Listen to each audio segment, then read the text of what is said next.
नमस्कार, मैं दीपक शर्मा, मेरे हेटू मंच पर आपका स्वागत है। दोस्तों, अमेरिका और ईरान में बात इतनी बढ़ चुकी है कि आने वाले समय में अगर जंग छिड़ जाए तो बिल्कुल हैरान मत होइएगा। और इस जंग का जो अंदेशा है, मैं इसलिए जाहिर कर रहा हूं क्योंकि आज अमेरिकी राष्ट्रपति ट्रंप ने फिर दोहराया है कि हम हर सूरत में अली खामनाई का निजाम बदल कर रहेंगे और समय आ गया है जब सरकार का तख्ता पलट होना तय है। उधर ईरान के सर्वोच्च नेता सुप्रीम लीडर अली खामनाई की तरफ से आज फिर से बयान आया है जिसमें कहा गया है कि ट्रंप अपना लहजा संभालें, लहजा संभाल कर बात करें। वो ईरान को अंडर एस्टिमेट कर रहे हैं, यानी कम करके आंक रहे हैं ईरान को।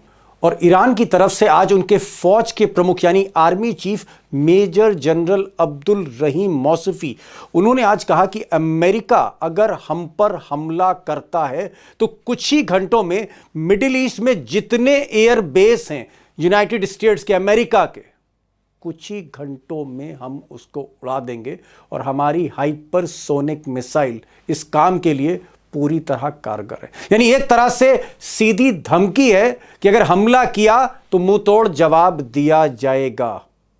बहरहाल ट्रंप अब 25 जनवरी को यानी कुछ ही दिन बाद ईरान को लेकर एक अहम बैठक करने जा रहे हैं। ये बैठक उनके सैनिक ऑफिसर्स के साथ है, खासकर एयरफोर्स के जो टॉप ऑफिसर्स हैं उनके साथ है, पेंटागन के ऑफिसर्स के साथ है। इसमें वो मिलिट्री ऑप्शंस पर एक बार फिर से रिव्यू करेंगे। एक बार मिलिट्री ऑप्शंस वो तय कर चुके हैं, अब फिर से वो नए मिलिट्री ऑप्शंस पर तय करने जा रहे हैं। और अगर अमेरिकी अखबारों पर आप भरोसा करें तो ये जो मिलिट्री ऑप्शंस यानी ईरान पर अगर हमला है तो कहां से हमला होगा, कैसे होगा, ये फाइनल डिसीजन ट्रंप लेने जा रहे हैं। वैसे भी वो आर्मी के, एयरफोर्स के, नेवी के, डिफेंस के सुप्रीम कमांडर हैं, उन्हीं के पास सारे बटन हैं, उन्हीं को फैसला लेना है। फाइनल डिसीजन वैसे भी ट्रंप का ही होना है। और दोस्तों, जो बड़ा सवाल है वो ये है कि 25 जनवरी को या उसके आसपास ट्रंप क्या डिसीजन लेते हैं। क्या वाकई हमला करने के लिए पूरी तरह वो डिटर्मिन्ड हैं, पूरी तरह मन बना चुके हैं। और दूसरी तरफ ईरान इसका क्या जवाब देगा और कितनी तैयारियां ईरान ने कर रखी हैं। सवाल जाहिर तौर पर चाहे पहला सवाल हो या दूसरा सवाल हो, बात घूम फिर के यही होगी कि जंग होगी या नहीं होगी। अब इस मसले पर आज फिर से मैंने अमरीश मिश्रा साहब को बुलाया है। उनके बारे में सिर्फ एक लाइन कहना चाहूँगा कि पूरा फोकस उनका मिडिल ईस्ट और ईरान पर रहता है। स्ट्रैटेजिक एक्सपर्ट हैं, 15 दिन पहले ईरान में ही थे। उन्हीं के सामने, अमरीश मिश्रा के सामने ही ये सारा जो आप बगावत देख रहे हैं, इसका धुआं उन्हीं के सामने उठा था। 2 जनवरी को वो लौटे। वहाँ के मिलिट्री एक्सपर्ट्स, वहाँ के मिलिट्री लीडरशिप, वहाँ की पॉलिटिकल लीडरशिप, वहाँ के एडिटर्स, संपादक, वहाँ के बड़े पत्रकार, सबसे मुलाकात करके लौटे, अभी भी टच में। और अमरीश मिश्रा आज कुछ खास बातें खुलासे आपके सामने करने जा रहे हैं। अमरीश जी, वैसे तो आप ईरान में ही थे और ईरान में आप 2 जनवरी को लौटे जिस वक्त ये रॉयट्स वहाँ पर शुरू हो चुके थे, बगावत शुरू हो चुकी थी। आप मिलिट्री लीडरशिप से भी मिले और आप पॉलिटिकल लीडरशिप से भी आपकी बात हुई। लेकिन मैं देख रहा हूँ इस बीच आप एक नई बात कह रहे हैं जो मैं कहीं और नहीं सुन रहा हूँ। आप कह रहे हैं कि 25 जनवरी बहुत इंपॉर्टेंट तारीख है ईरान और यूएस के कन्फ्लिक्ट में। ये बार-बार 25 जनवरी का जिक्र क्यों है? भाई, हम तो 26 जनवरी जानते हैं रिपब्लिक डे। ये 25 जनवरी क्या है? 25 जनवरी को दीपक जी शायद दुनिया बदलने की तरफ बढ़े, क्योंकि जो इब्राहिम लिंकन, जो अमेरिका का सबसे फियर्स एयरक्राफ्ट कैरियर, और ओके, वो okay. Malacca, straits of Malacca से होते हुए, अरेबियन सी होते हुए, वो स्ट्रेट ऑफ हुर्मुज, जो ईरान के अपने स्ट्रेटेजिक वाटर्स कहा जाता है, वहां पर वो जी, पहुंच जाएगा। मतलब और अब्राहम लिंकन जो सबसे खतरनाक वॉरशिप है, मेरे ख्याल न्यूक्लियर एनर्जी से चलती है ये। बिल्कुल, न्यूक्लियर एनर्जी से इसका जो चालन है, ये न्यूक्लियर एनर्जी से है, वो तो एक अलग बात है, लेकिन उसमें जो एयरक्राफ्ट है वो न्यूक्लियर वॉरहेड कैरी कर सकते हैं। कोई ऐसा ओहो। दुनिया में एयरक्राफ्ट कैरियर नहीं है जिसमें जो ऐसे एयरक्राफ्ट हों आप रख सकते हैं जो न्यूक्लियर वॉरहेड कैरी करें। ये इब्राहिम लिंकन वाहिद है। Okay, okay. चलिए, आपने कहा कि सबसे खतरनाक ये वॉरशिप है मलेशिया से होता हुआ, हिंद महासागर से होता हुआ ये ईरान की तरफ जा रहा है और 25 जनवरी को ईरान के आसपास होगा, ये आप कहना चाह होगा। रहे हैं? इसकी ये स्ट्राइक पोजीशन वहीं होगी?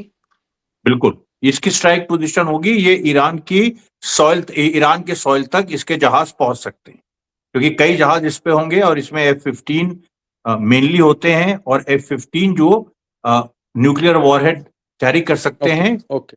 वो पूरा रहेंगे जी।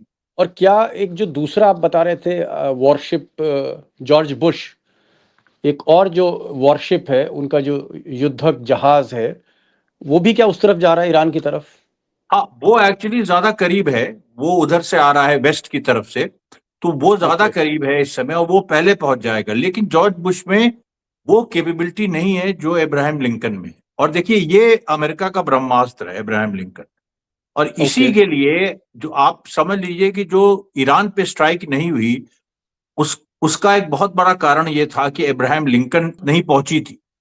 ये भी ओके। बहुत बड़ा कारण था जिसमें ट्रंप हिचक गए। Got your point sir. मतलब मैं जो अभी तक समझ रहा हूँ दोस्तों के लिए, Amrish Mishra, strategic expert Iran के और मिडिल ईस्ट के, ये कह रहे हैं कि मलेशिया की तरफ से, चाइना की तरफ से अब्राहम लिंकन, जो सबसे खतरनाक खौफनाक वॉरशिप है, जिसमें से युद्धक विमान फ्लाइट लेते हैं, बमबारी करते हैं, फिर वापस आ जाते हैं इस पानी के जहाज पर, ये धीरे धीरे 25 जनवरी को पहुंच रहा है हिंद महासागर से ईरान की तरफ। और एक दूसरा जहाज जॉर्ज बुश है, वो भी कम खतरनाक नहीं, वो पश्चिम की दिशा से आ रहा है। ये दोनों जहाज स्टेशन होंगे, ये दोनों जहाज स्टेशन होंगे, एक इनकी स्ट्राइक पोजीशन होगी, और इसके बाद ट्रंप तय करेंगे कि ईरान पर हमला करना है कि नहीं करना है। ये रणनीति है। बिल्कुल एग्जैक्टली। और उसी समय ट्रंप जो हैं वो अपने सारे जो उनके एसेट्स हैं, या उन्होंने और भी अगर कुछ सोचा है कि एक तरफ सी से हमला करें, फिर एक तरफ जॉर्डन से हमला करें। देखिए, हम लोग की पिछले बी टू डिस्कशन में बॉम्बर्स के बारे में आप बता रहे थे, बी टू बॉम्बर जिसने पिछली बार ईरान में न्यूक्लियर फैसिलिटी पर स्ट्राइक करी थी, क्या बी टू बॉम्बर भी इस्तेमाल कर रहे हैं? इनको भी अमेरिकन एयरबेस से उड़ाया गया है। देखिए, पिछली बार अमेरिकन एयरबेस से B-2 बॉम्बर उड़े थे और ईरान तक की जर्नी उन्होंने कई घंटों में तय की थी। अभी खबर आ रही है कि कुछ नेटो कंट्रीज में B-2 बॉम्बर स्टेशन हुए हैं। अब ओहो। कहां हुए हैं एग्जैक्टली, ये अभी क्लियर नहीं है, क्योंकि ओके। दुनिया भर इस समय उलझी हुई है ग्रीनलैंड की नूरा कुश्ती में, कि यूरोप और अमेरिका आपस में लड़ रहे हैं। दुनिया को लग रहा है ग्रीनलैंड के मुद्दे पे, लेकिन पीठ पीछे क्या हो रहा है? पीठ पीछे इन्हीं यूरोपियन देशों से जिनसे झगड़ा चल रहा है ग्रीनलैंड के मुद्दे पे, इन्हीं के किसी बेस में, यूएस बेस वहां भी है, जर्मनी में भी, यूएस बेस इटली में भी, यूएस बेसिस कई जगह, वहां पर B-2 बॉम्बर ईरान के ज्यादा नजदीक स्टेशन स्टेशन क्या किए जा आपको रहे लगता है हैं। कि इटली काफी करीब है? इटली काफी करीब है, और इटली से ईरान उड़ना, बमबारी करके वापस जाना, इटली हो सकता है। और नहीं, वैसे भी इटालियन प्राइम मिनिस्टर से अच्छे संबंध हैं मिस्टर ट्रम्प के। नहीं, उनके अच्छे संबंध है, जर्मनी से भी है। जर्मनी, देखिए, टर्की जो है वो एशिया और यूरोप के बीच में माना जाता है। टर्की आधा, मतलब उसको या यूरोपियन गेटवे ऑफ कहा ही यूरोप जाता कह है। लीजिए, या गेटवे ऑफ मिडिल ईस्ट कह लीजिए हाँ, जी। तो टर्की के तुरंत आप नॉर्थ में जाइए तो जर्मनी आ जाता है, बहुत जी जी ज्यादा। जी। तो इसलिए देखिए, और टर्की का बॉर्डर ईरान से छूता है, तो जर्मनी में जो बेसिस हैं, यूएस जर्मनी में जो बेसिस हैं, आप सोचिए कितना बड़ा खेल हो रहा है, कि जर्मनी कह रहा है कि हम अपनी फौज ग्रीनलैंड भेजेंगे बचाने के लिए ट्रंप के एग्रेशन से, लेकिन यहाँ बी टू फौज बॉम्बर्स वहां पर स्टेशन यहां है। भी टू बॉम्ब ये। चलिए, एकदम एकदम आपने ठीक कहा कि दोनों जहाज, अब्राहम लिंकन और जॉर्ज बुश, ये दो बड़े युद्धक जहाज, ये पोजीशन हो रहे हैं, स्ट्राइक पोजीशन ले रहे हैं 25 तारीख तक। और उसके साथ बी टू बॉम्बर्स, जिसने पिछली बार हमला किया था ईरान पे, उनको दोबारा जो है रिलाई कर रहे हैं उस पर ट्रंप। ये तो आपने ट्रंप की बात बता दी। मान लीजिए अगर ट्रंप पूरी तरह से तैयार हैं, तो ईरान से क्या खबर आ रही है इस वक्त? अली खामनई वो तो चुप नहीं बैठेंगे, क्योंकि जो मिसाइल का जो सारा इंफ्रास्ट्रक्चर है, जो जो ईरान की सबसे बड़ी ताकत है, मिसाइल पावर, हाइपरसोनिक मिसाइल, उसका बटन तो अमरीश भाई, जहां तक मेरी जानकारी है, वो खामनई साहब के हाथ पे ही है। उन्हीं को बटन दबाना है। बिल्कुल, प्रेसिडेंट के हाथ में वहां कुछ नहीं। प्रेसिडेंट जो है वो एग्जीक्यूटिव ब्रांच संभालता है। ईरान के प्रेसिडेंट। ईरान के जो प्रेसिडेंट हैं, जो जो चुन के आते हैं, उनका काम है पेजेश्कियान साहब। एग्जीक्यूटिव वर्क संभालना। आर्मी के कमांडर इन चीफ खामनेई है। विचारधारा किस दिशा में देश जाएगा वो सब वो तय करते हैं। और उनके पास जो सबसे बड़ा अस्त्र है, देखिए अभी जो, एक तो हम टैक्टिकल न्यूक्लियर वेपन की बात अगर हम एक मिनट के लिए इधर भी रख दें, उनके पास कुछ ऐसी मिसाइल्स हैं जो सीधे इब्राहिम लिंकन जैसे जहाज को ढूंढ के स्ट्राइक कर सकती। Oh my God. हाँ, मतलब शेर और सवा शेर। शेर और सवा शेर। अच्छा, नेले पे दैला। हाँ जी। और वो टेक्नोलॉजी है, वो आपने सुना होगा जब इंडिया पाकिस्तान ऑपरेशन सिंदूर के समय BVR, beyond visual range, beyond visual range electronic एक टेक्नोलॉजी होती है जिससे आप जब एक मिसाइल छोड़ते हैं तो वो उसका निशाना आप वहां नहीं साधते जहां पर लगनी है, निशाना आप कहीं और साधते, वो पहुंच जाती है वहां। उसको लॉइटरिंग मिसाइल भी कहते हैं कि ऐसे वो रेंगती हुई वहां पहुंचती। तो मतलब ये कहीं जो पे निगाहें कहीं पे निशाना। कहीं बनेगा, बिल्कुल बिल्कुल। ओहो। क्योंकि अमेरिका ये समझता है कि beyond visual range technology Iran के पास नहीं है। आप कह प्रॉब्लम रहे हैं ये कि है, क्योंकि है। आप अभी मिलिट्री एक्सपर्ट से, अभी 15 बिल्कुल दिन पहले तो आप ईरान में थे। बिल्कुल, BVR है उनके पास, beyond oh my visual range god. Technology है उनके पास। मतलब ये इस तरह की टेक्नोलॉजी, मगर मैं दोस्तों को समझाना चाहूँ, ये कह रहे हैं कि मान लीजिए कि अगर निशाना जो है वो मुंबई है, तो मिसाइल का रुख, मिसाइल का जो अटैक होगा वो जयपुर की तरफ होगा, लेकिन जयपुर ना जाके वो अल्टीमेटली बम्बई पे ही वो हिट करेगी, ये आप कह रहे हैं। बिल्कुल, एग्जैक्टली मतलब हम एग्जैक्टली। निशाने को ऑन एयर बदल सकते हैं, मिड एयर हम बदल सकते हैं उसको। मतलब बिल्कुल बिल्कुल। और वो दिखेगा नहीं, मतलब वो रडार जो है, क्योंकि इब्राहिम लिंकन में भी रडार होगा, वो रडार नहीं पकड़ पाए। एक चीज और मैं जानना चाह रहा हूँ, उससे पहले फिर मैं बड़े सवाल पर आता हूँ, क्योंकि अब असलहों की बात चल रही है, वेपन्स की बात चल रही है, और आप वहाँ के मिलिट्री एक्सपर्ट से मिलकर ही आ रहे हैं।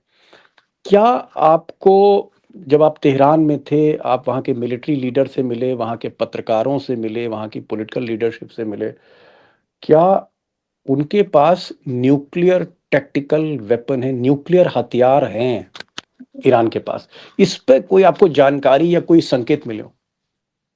देखिए, इसमें मैं आपको बताऊं कि जिन फैसिलिटीज पे अमेरिका ने जून में हमला किया था, जून 2025 में, जी हाँ। जी जो जी। जो नतान्ज, फोद्रो और इस्फहान, जो तीन तीन जगह अमेरिका के B2 बॉम्बर्स ने हमला किया था, तो बार बार लेकिन ये बात आ रही थी कि जो इनके बाकी जगह जो न्यूक्लियर फैसिलिटीज हैं, खासतौर पे एक इलाका मश्त है, वहां मश्त जो इनका फॉल बैक इनके प्लान में है कि अगर तेहरान गिरता है तो मश्त हमारा ऑल्टरनेटिव कैपिटल होगा।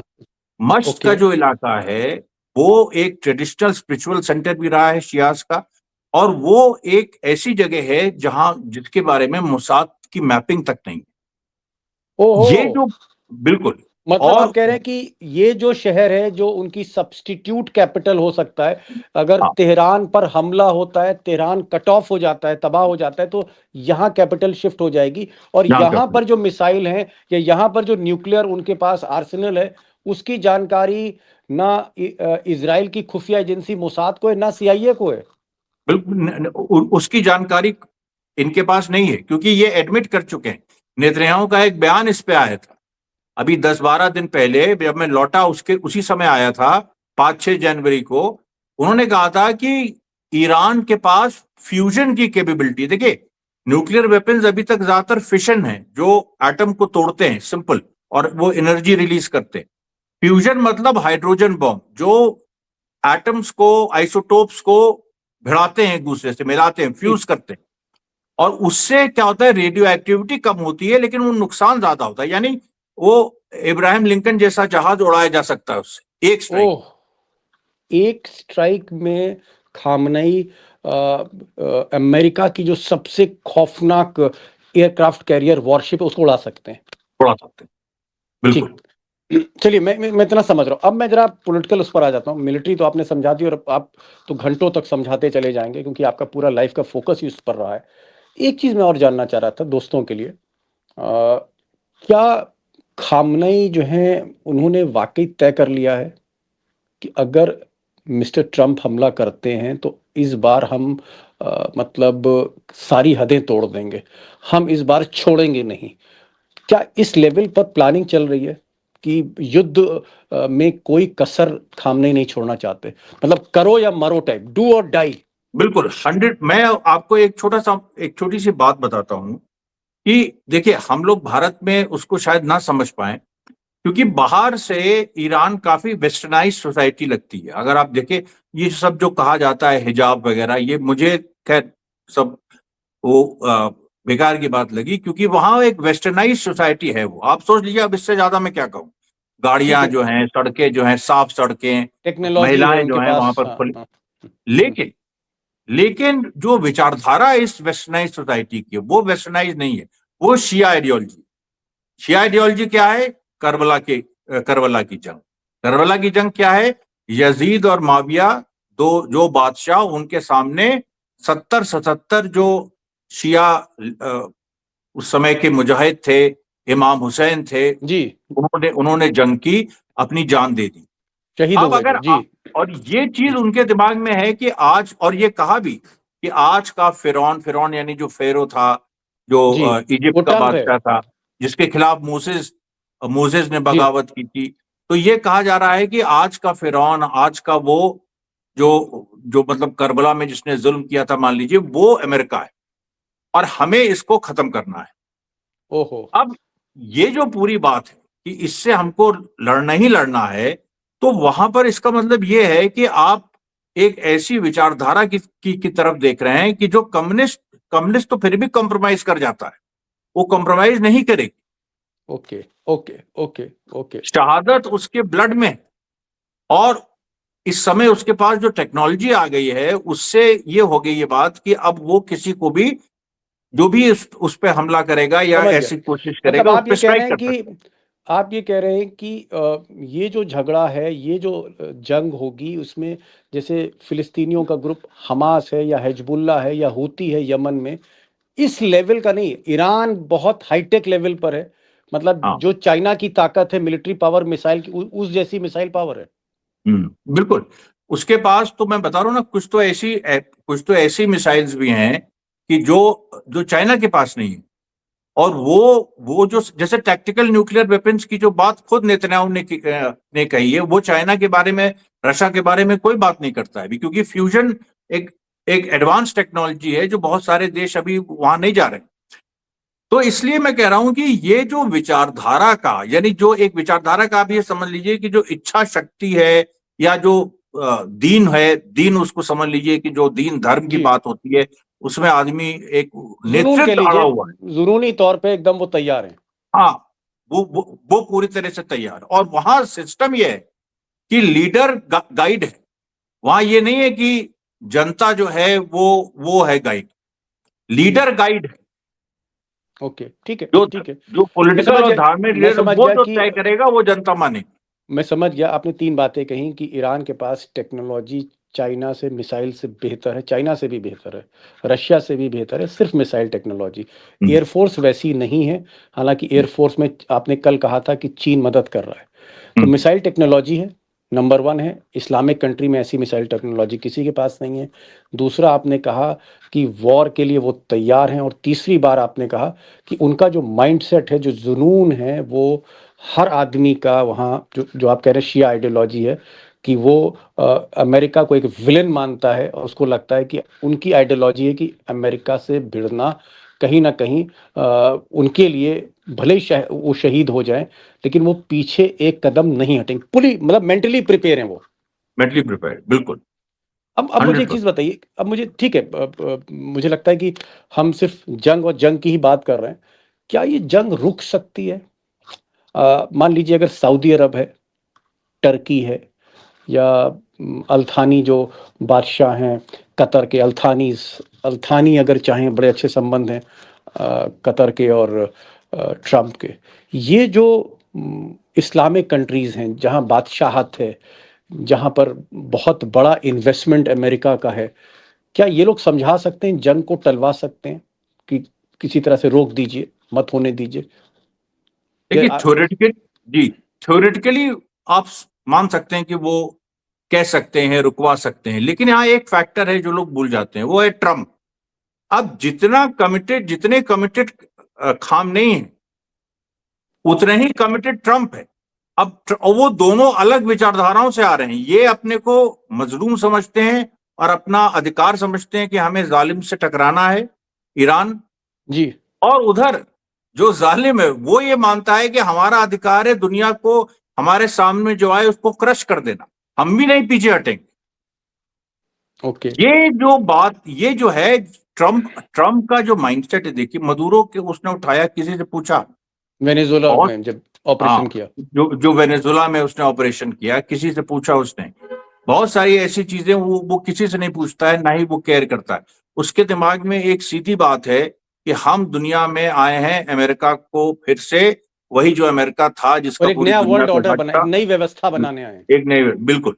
और उसमें ईरान की जगह नहीं, जी। अभी की Iran with its present leadership, उसकी जगह नहीं। मतलब आप ये कह रहे हैं अमरीश भाई, आपका कहना है कि चाहे सऊदी अरब हो, चाहे कतर हो, चाहे बहरीन हो, चाहे यूएई हो या कुवैत हो, इनके बूते का अब इस जंग को रुकवाना, मतलब ये रुकवा नहीं सकते, इंटरवीन नहीं करेंगे ये, और अगर करेंगे तो उसका कोई मतलब नहीं है।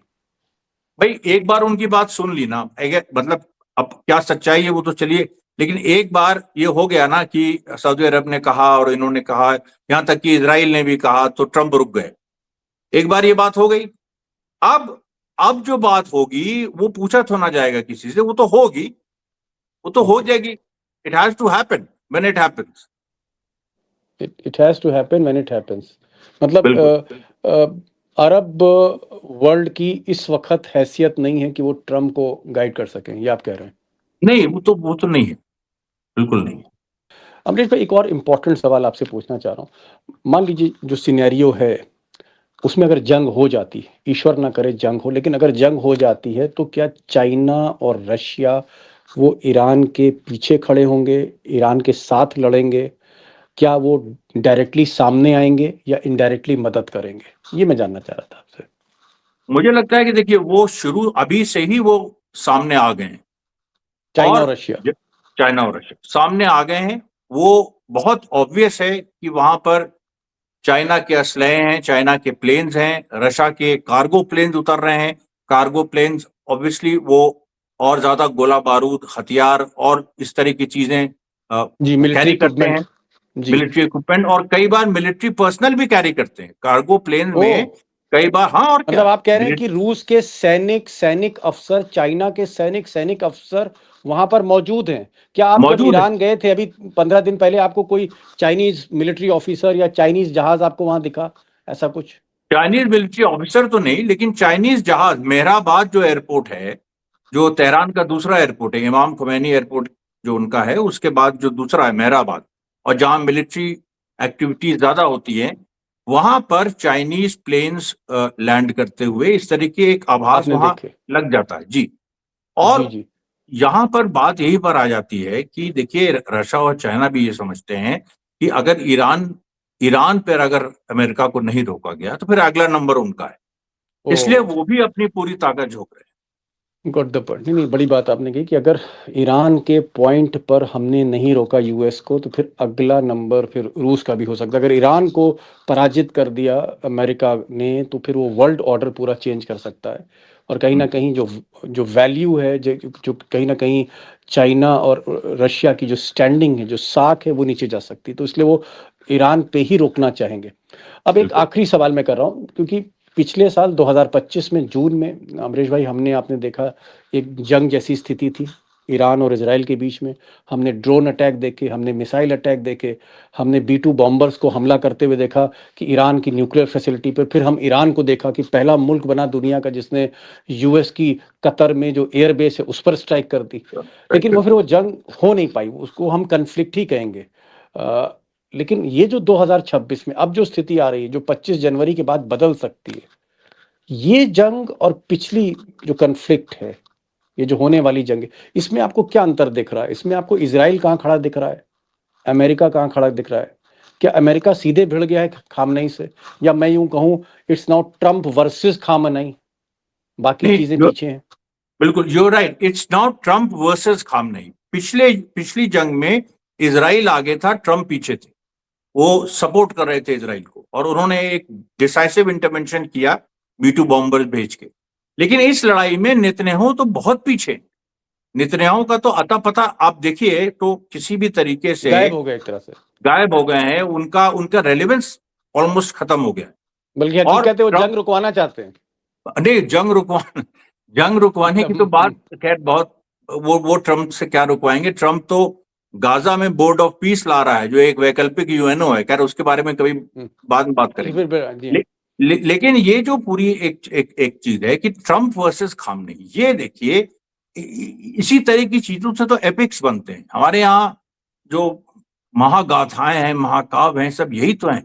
जब इस तरह के दो एकदम पोलर ऑपोजिट लोग जब भिड़ते हैं, और इसमें भिड़ने से इनको कोई रोक नहीं सकता है, तब आप देखिए फिर एक नया सिनेरियो पैदा हो। इंपॉर्टेंट बात अमरीश जी ने कही, स्ट्रेटेजिक एक्सपर्ट ईरान के, और मतलब इसलिए ये कह रहे हैं कि साहब पिछली जो कन्फ्लिक्ट थी, मैं जंग तो नहीं कहूँगा, कन्फ्लिक्ट कहूँगा, वो पिछली कन्फ्लिक्ट जो थी वो नेतन्याहू और खामनाई के बीच में थी, ईरान और इजराइल के बीच में थी, जहाँ फिलिस्तीनियों का मसला इंपॉर्टेंट था, सेंटर स्टेज पे था। लेकिन अब सीधी जो जंग है उसमें इजराइल पीछे चला गया है। ये जंग अमेरिका वर्सेस ईरान है। 25 जनवरी इन्होंने कहा इंपॉर्टेंट इसलिए क्योंकि हम उस वक्त अमेरिका की सबसे खतरनाक वॉरशिप स्ट्राइक पोजीशन पर होगी, ईरान के पास होगी। तब ट्रम्प क्या फैसला लेंगे? अभी ट्रम्प इसलिए नहीं कुछ बोल रहे क्योंकि अभी उनका जो साजो सामान है सेना का, वो अपनी पोजीशन पर नहीं है, तब पोजीशन पर होगा। और पोजीशन पर आने के बाद क्या वो स्ट्राइक करते नहीं करते? मुझे लगता है कि ये जो आने वाले 3-4 दिन हैं, इन 3-4 दोनों दिनों में क्या दुनिया समझाती है ट्रम्प को? ट्रम्प की कुछ अकल में कुछ आता है कि भाई जंग से क्या नुकसान होते हैं, या खामनेई थोड़ा सा पीछे जाते हैं, कुछ इस तरह की बात होती है।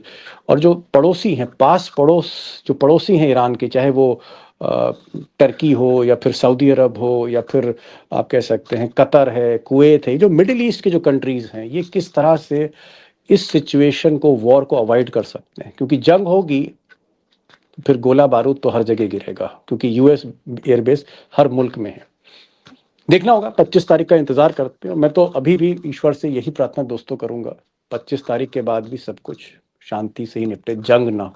जंग होगी तो आँच हमारे आप पर भी आएगी, ऐसा नहीं है, क्योंकि ये जंग 3rd वर्ल्ड वॉर की तरफ भी बढ़ सकती है।